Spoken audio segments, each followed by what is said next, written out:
Yes, it is. Welcome back as we head into hour two on the first day of February. Man, January went fast, didn't it? And as we do in the second hour of our show every Monday, we check in with Brandon Weichert, author of Winning Space, How America Remains a Superpower, publisher of the Weichert Report, Weichert,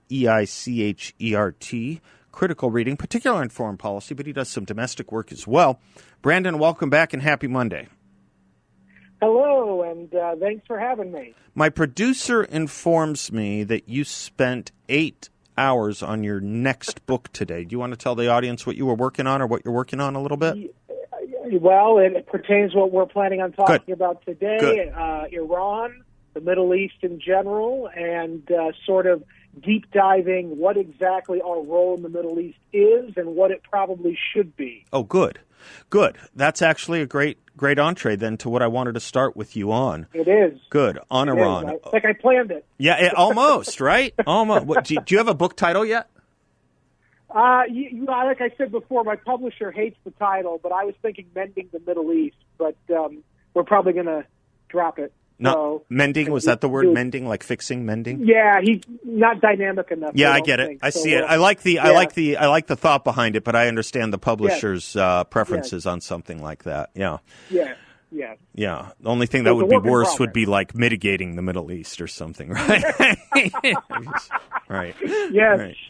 Right. Pacifying the Middle East. It's a work in progress. All these great words that just aren't don't have enough cowbell in them. Yeah. Right. Right. So it'll end up being Middle East apocalypse, right? With an exclamation point in red with, dripping daggers. We're all gonna die. Yeah. But mark this down. That's what it'll end up being. Middle East apocalypse. Yeah.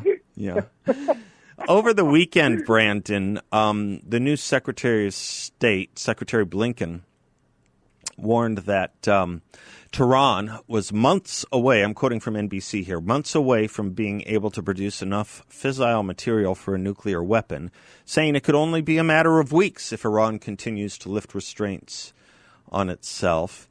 He then went on to say the U.S. is willing to return to compliance with the 2015 nuclear deal if Iran does, and then work with U.S. allies and partners.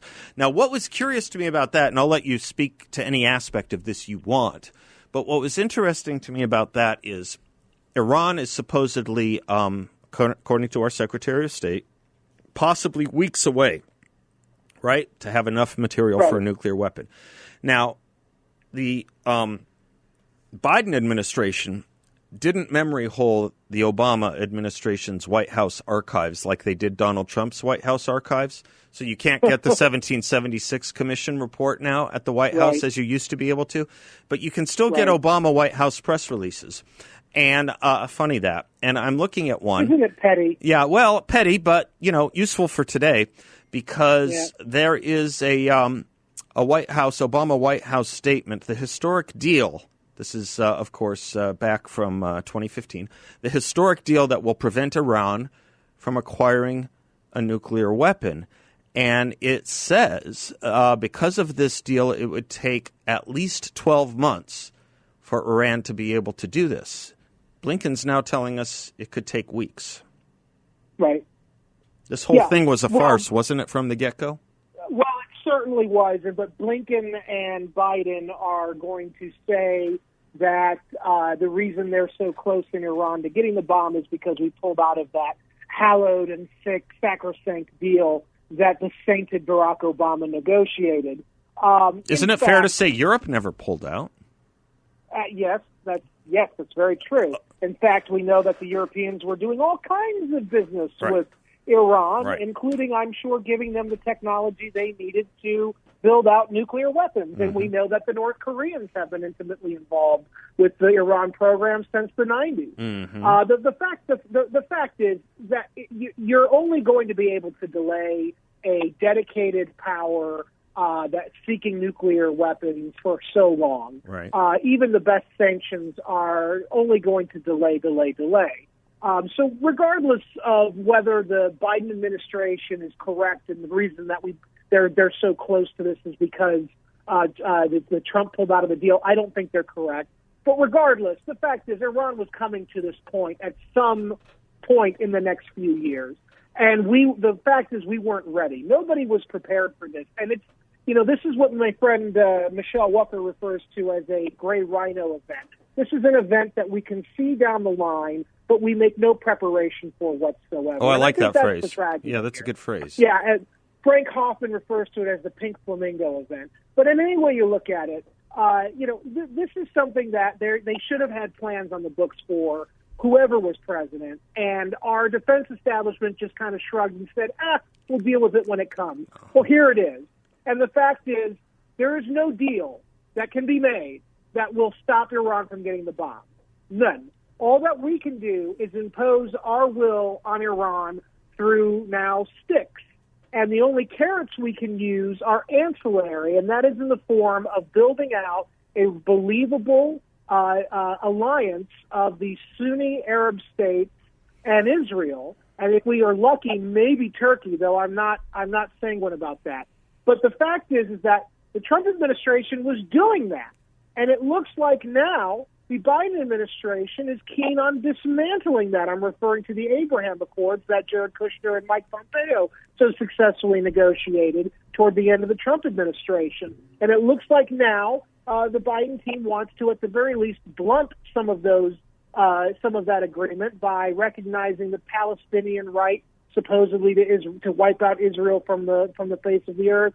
Now with this potential Iran nuclear deal, all that's going to do is send a signal to the Sunni Arab states that Israel's out, America's running, and Iran is the new big dog, and we better do a deal with Iran or we're going to get crushed. Or at the very least, we better get nukes, which have been on hold in Pakistan for about 10 years now. I mean, people don't remember this, but in 2009, Riyadh, Saudi Arabia's government, actually purchased on back order 19 nuclear devices from Pakistan.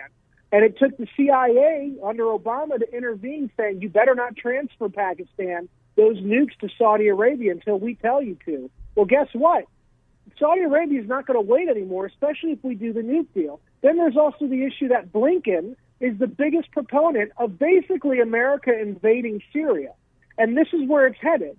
And so this is like the worst possible Middle East strategy. It's repeating all the mistakes of the Obama and George W. Bush years and not preserving any of the momentous gains that Trump made because Orange Man bad. This is going to lead to a very bleak place where you have a nuclear Iran. No deal will prevent that from happening. And then you're going to have the nuclearizing Sunni Arab states as well as nuclear Israel. And by the way, Turkey is inches away from getting nukes on their own as well. And you're in that part of the world. I wrote an article 3 years ago at the American Spectator about how much of a mistake it would be to let Saudi Arabia get nukes because it would create this chain reaction of everyone in the region trying to get nukes. And inevitably, those nukes would fall into the hands of jihadi terror groups, which would be used on us, the Israelis, Western Europe. It's not a good thing right now. And, the Biden administration appears intent on basically letting it happen. Isn't it odd, though, that there seems to be a foreign policy with this group that's based on ideas fix rather than learning the lessons of history, even in the recent past? I mean, why would you not want to take the recent pacification of the Arab-Israeli conflict, if we want to call it that, and build on that and take credit for it, rather than reverse it and create a nuclear arms race with a nation like Iran that has proven itself to be not only masters of terror, but obviously not trustworthy when it comes to these kinds of negotiations. Is it what I just said? Is it an idea fix or what? I remember for years. You remember this in your studies too. For years, people thought you could do business with the Assads of Syria, and there was this weird fascination about being able to strike negotiations with Damascus. I think it never panned out, and it seems like there's this weird fascination that we can do something with Tehran when it has never panned out. Big question. Music coming on, meaning a break. Can we pick that up on the other side? Yes, Yes, and I will enjoy your music. Okay, thank you, Brandon Weichert, publisher of the Weichert Report, theweichertreport.com, and author, of course, of Winning Space, How America Remains a Superpower. We'll be right back. Happy to take your calls, too.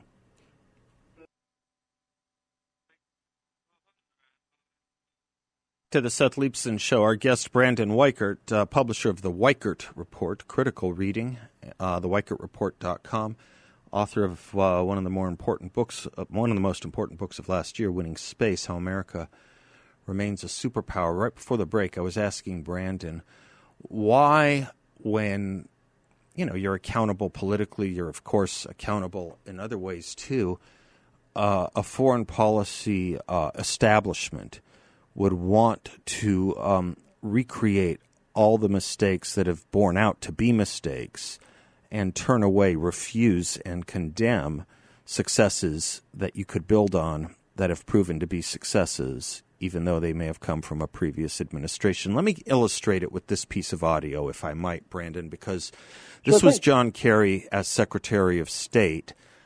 And, of course, he's now a special envoy to the Biden administration. Listen to this audio of John Kerry, please.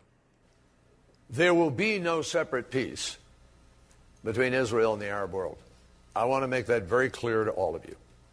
I've heard several prominent politicians in Israel sometimes saying, well, the Arab world's in a different place now. We just have to reach out to them and we can work some things with the Arab world and we'll deal with the Palestinians. No, no, no, and no.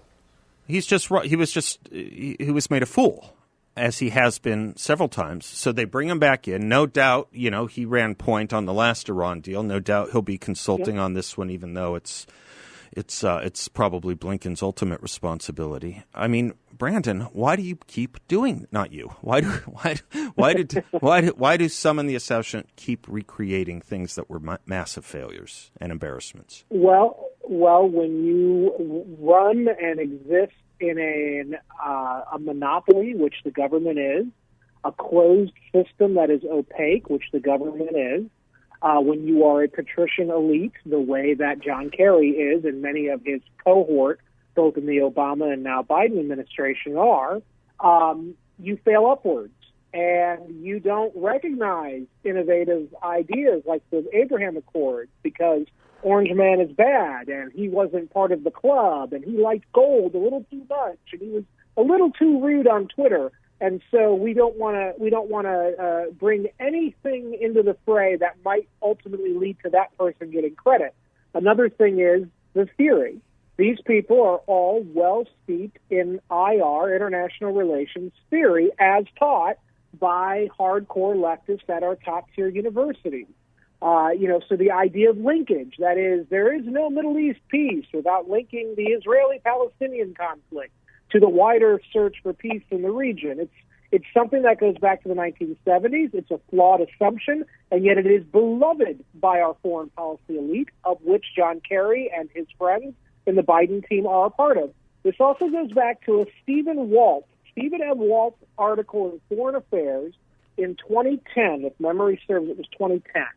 And it was basically sort of the ideological or intellectual blueprint for the Iran nuclear agreement. And basically the argument in that was they were basing the theory of dealing with Iran by creating this joint comprehensive plan of action that would basically legalize Iran's nuclear program and bring them back into the wider Middle East as a supposedly acceptable player.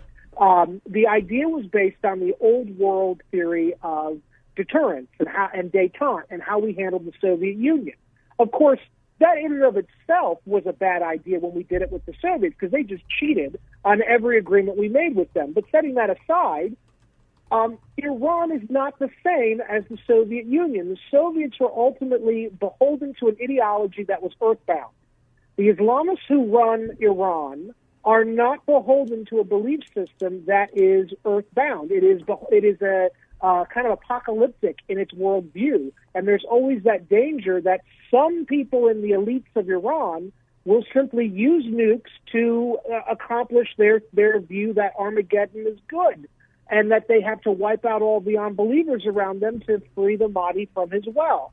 And so you're dealing with a very different player, and the kind of player who is not rational, who is not stable. But the Obama and now Biden people, they don't incorporate religion or really any kind of ideology outside of their own into their grand strategic assessment. So to them, Iran's just another player, no different than Poland or Britain. And if you treat them the same way as you would Poland or Britain, they will behave as Poland and Britain if given the opportunity.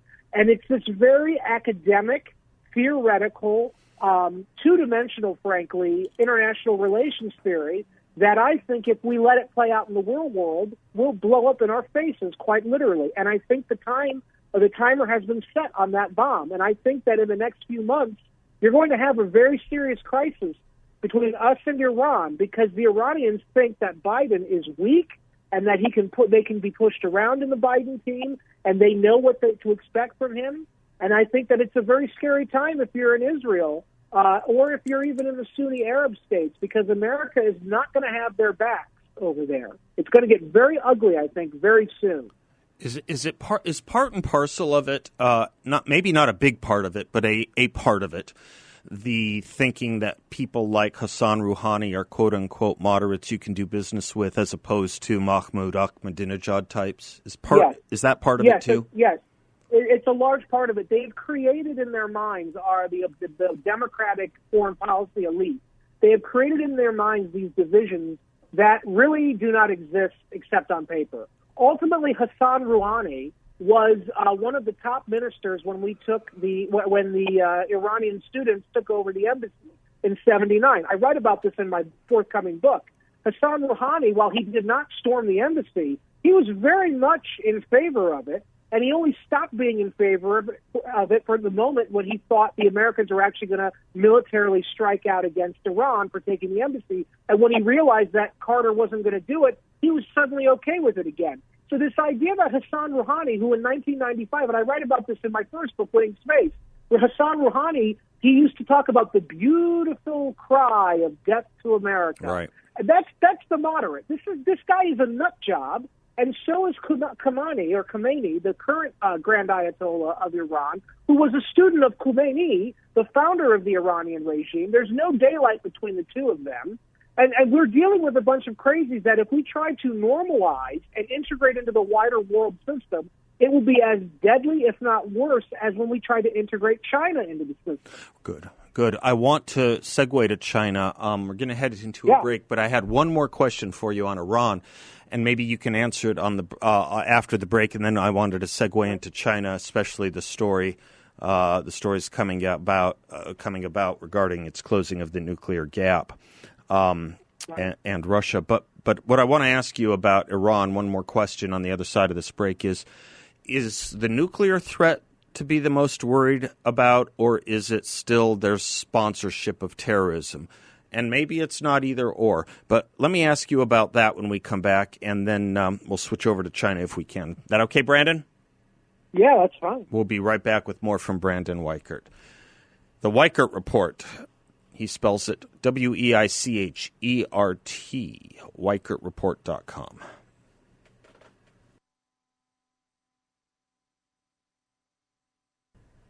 Welcome back to the Seth Leibsohn Show. Our guest, as he is every Monday, is Brandon Weichert, publisher of the Weichert Report. We're talking about Iran. We're going to move to China in a moment. Brandon, for some years there was a division in the community of people who analyzed Iran, saying the nuclear threat was the bigger threat, the terrorism threat was the bigger threat. Both bad, obviously, one on a massive scale, one on a less massive scale, but lethal and hugely destabilizing. Do you have an opinion on that as to which one is the more urgent at this point? Yes, I think the more urgent one is the long-range precision-guided missile threat that no one's talking about. We know that the Iranians have been building out this capability in Lebanon under the guise of Hezbollah, and we know that Hezbollah has been trying to hide massive stores of ammonium nitrate in Haifa and other targets in Israel that can be reached with those long-range precision-guided munitions. The logic being They won't build a nuke, and it's hard to transfer the nuke over to a target. So instead, they'll build an explosion that's very similar to a low-yield nuclear weapon, like this case in Haifa potentially, and they'll blow up the ammonium nitrate they've hidden in the port there with these precision-guided munitions that they've been building in Lebanon. One of the immediate threat. Okay, fair enough, and not a small one, obviously. No. One of the things I want to reiterate to the audience, because I think there's going to be a lot of diplomacy and diplomatic nice talk, kind talk, over the next several months in our mutual State Department and Foreign Ministry of Iran circles. I want to quote to you something about Iran from not any kind of paranoiacal conservative organization, but Amnesty International. May I? Can I just take a minute? Yeah, please. This is Amnesty International on Iran. The authorities heavily suppress the rights to freedom of expression, association, and assembly. Security forces use lethal force unlawfully to crush protests, killing hundreds and arbitrarily detaining thousands of protesters. The authorities arbitrarily detained over 200 human rights defenders and imposed sentences of imprisonment and flogging against many of them. A new law allowed Iranian women married to men with foreign nationality to pass on Iranian citizenship to their children, but women continue to face discrimination, and the authorities intensified their crackdown against women rights defenders, campaigning against forced veiling laws. Ethnic and religious minorities face entrenched discrimination, torture, and other ill treatment, including through the denial of medical care, remained widespread and systemic, committed with impunity. Cruel, inhuman, and degrading judicial punishments were carried out. Scores of people executed, sometime in public, several under the age of 18. I could go on, but that's Amnesty International. So when all this kind and fancy diplomatic talk and speak starts taking place, I just want people to remember the regime we're talking about. Right, and of course, the crazy thing is, the previous administration did everything in its power to not do business with Iran, and yet the people at Amnesty International hated Trump, and the new administration is trying to do everything in its power to do business with Iran, to empower those human rights abusers, and Amnesty International can write a pithy little letter, but then they're going to turn around and support the Biden administration. It's just a very, very strange world we're living in. Great, fantastic. I mean, it's just going to be really special to watch all this good stuff undone. It really is, based on nothing but petty politics and international ignorance having to do, especially with ideology. China is in the news again, and it's in the news today having to do with seeking to close the nuclear gap. And I'm wondering if we can get into that on the other side of this break coming up. We'll talk a little bit about China's nuclear ambitions and, of course, space if you want as well, because I know your thesis on he who controls or she who controls space is going to be able to either tamp down or expand the hostility. I'm Seth Leibsohn. He's Brandon Weichert. He's also happy to take your calls, 602-508-0960. We'll be right back.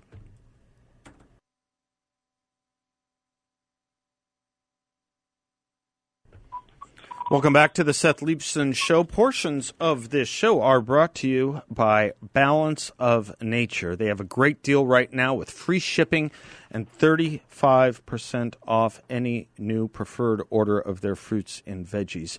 Their fruits and veggies are what I take. I take them every single day. It's all natural, vine-ripened fruits and veggies picked at the peak of ripeness using a unique cold press process. They put them, encapsulate them into vegetarian capsules, and you get 31 different fruits and veggies, 10 servings of 31 different fruits and veggies with one daily dose. It is the most effective whole food supplement on the market.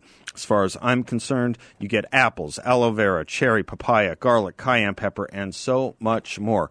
Go to balanceofnature.com to get your preferred order and take advantage of this great deal. Make sure to use discount code BALANCE. That's balanceofnature.com and use discount code BALANCE. Delighted to have with us Brandon Weichert, who is the publisher of the Weichert Report, weichertreport.com. author of Winning Space: How America Remains a Superpower. Brandon, move me to China and the latest stories vis-a-vis nuclear supremacy. Yes, well, this has been a constant debate in the intelligence community.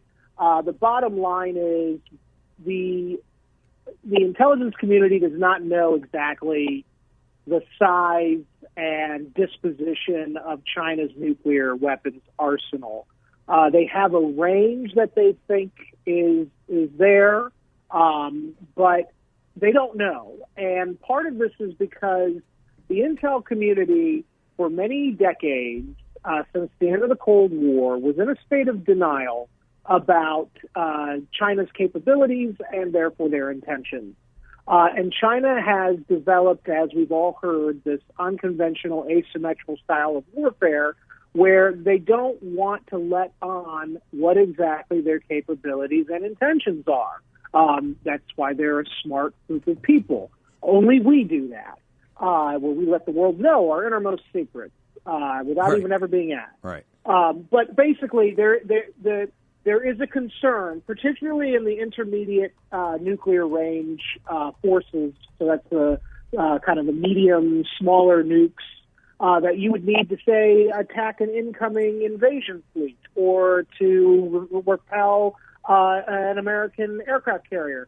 We don't think we have a strategic advantage in that particular realm of nuclear weapons anymore. And that's mainly because only we and the Russians were beholden to the intermediate range nuclear forces agreement signed between Gorbachev and Reagan in the 80s. China never signed on to it. And for about 30, 40 years now, they've been quietly building up that capacity until 2018, when the Trump administration said, hold on a moment, China has been ramping up this capability, and we don't know how many weapons that they actually have. And theirs are all modernized, whereas ours are limited and not modern. And so that's a key strategic gap. And another issue is the ICBM, the big nuclear missiles.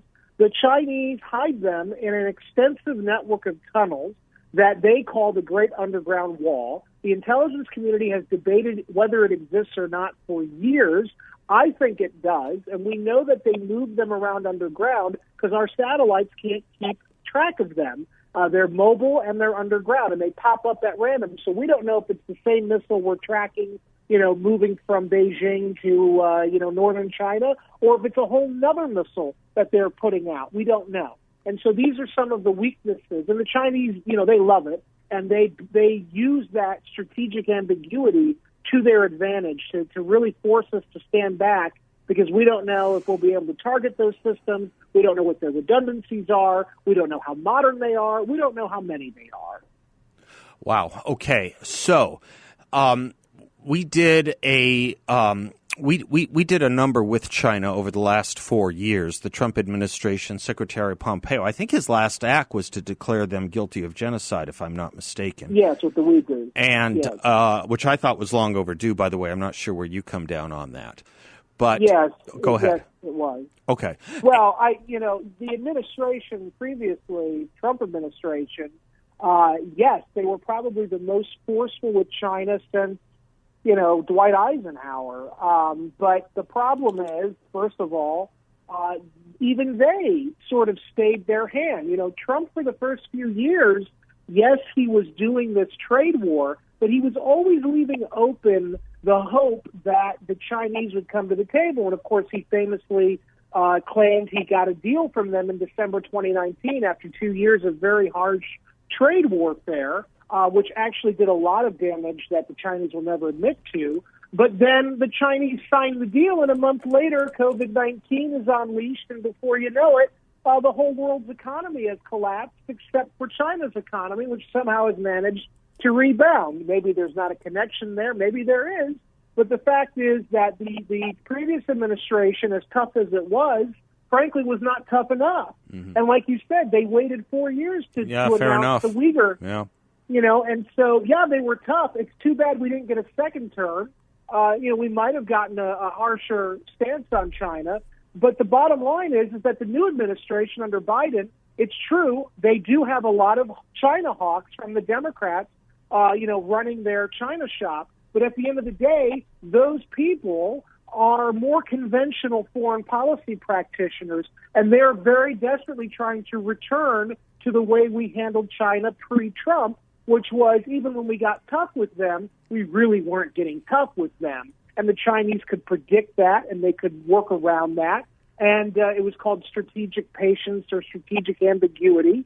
And, our policy was officially to not have a policy. Well, China loved that. They were able to, there's a lot of wiggle room for China. And we never took advantage of the wiggle room it afforded us. And so that's where Biden's taking us. And Biden very much wants to do a deal with China on some level, because Biden's people, and I know this for a fact, Biden's people are obsessed with Russia, and they're obsessed with invading Syria. So they can't take on China if they want to take on Russia and Syria right now. My worry here is one of the famous things Joe Biden once said about China was, "Come on, man, they're not bad folks." That worries me greatly, because I think he thinks that. I think he doesn't care. Okay. I think he was just. I think that was just a cheap political, stunt. Okay. Basically, we're at a point now where one politician, one political leader says something about a given issue, at least half the country is going to be against it. Yeah, right. And yeah. so, Fair Trump enough. was right initially to call it the China virus and to really highlight the theory that, and it's more than a theory, that the COVID-19 may have come from the Wuhan lab. Mm-hmm. Of course, when Trump said that, at least half of the country was automatically against it. Of course, you're right. Called it a conspiracy theory. You're right. And so Biden was just doing something like that, where Trump says something and then he's representing the other half, and he's going to make fun of it. But at the end of the day, I really don't think Biden cares. Okay. I think Biden has a very conventional Washington, D.C. neoliberal view of China, which is that open borders and free trade will solve all of the underlying problems. Okay. And so he thinks that China has to be married to America for the system to be stable. And he thinks Russia's a bigger threat, and he thinks that Syria is a leverage point to get at Russia, as is Ukraine, as is Navalny. And so Biden's going to do whatever he has to do to stick it to Russia, while at the same time stabilizing things with China. Again, hold it right there, Brandon. I got to hit the break. Yeah. I hit the clock pretty fast real quick, because I want to come back on conservatism. We'll be right back.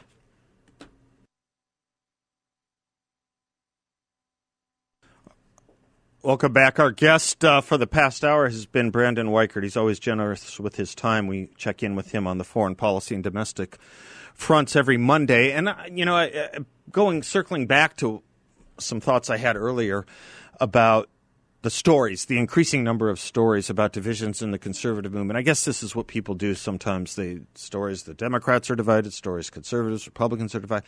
Brandon is a veteran of not only Capitol Hill but several campaigns and a lot of policy advising to conservative candidates and others.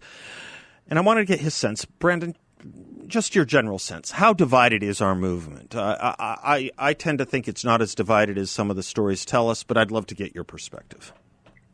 Well, as you know, before the election, I was saying that we are divided, but the Democrats are more divided. But now after the election, it seems that the Democrats remain divided, but they are unified in their hatred of us. Okay. Whereas the Republican Party is not together on anything.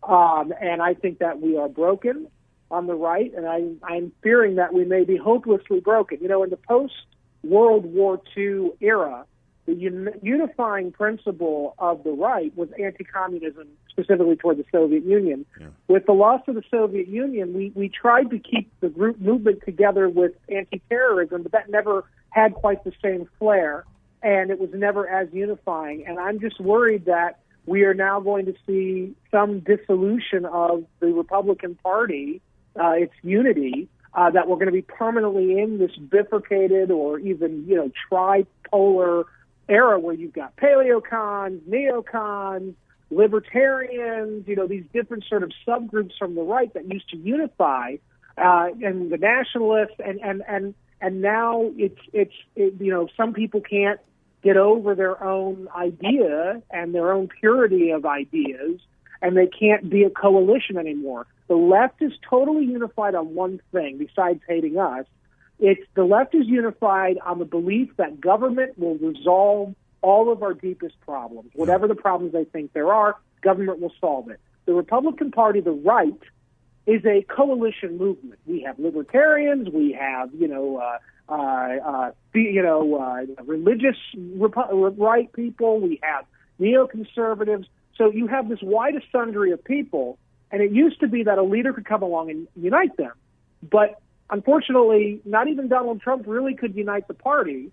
He ended up dividing it even more in the short term. I think he could have united it had he gotten the second term. But it's just, I think for the foreseeable future, until a leader comes along like a Reagan or even an Eisenhower, I think that we're going to be hopelessly divided and in the minority. All right. We'll pick up on that more next week, too, if you don't mind. I'd love to go more into that. Brandon Weichert, God bless you, and thank you, sir. Thank you. Talk to you next week. Be good.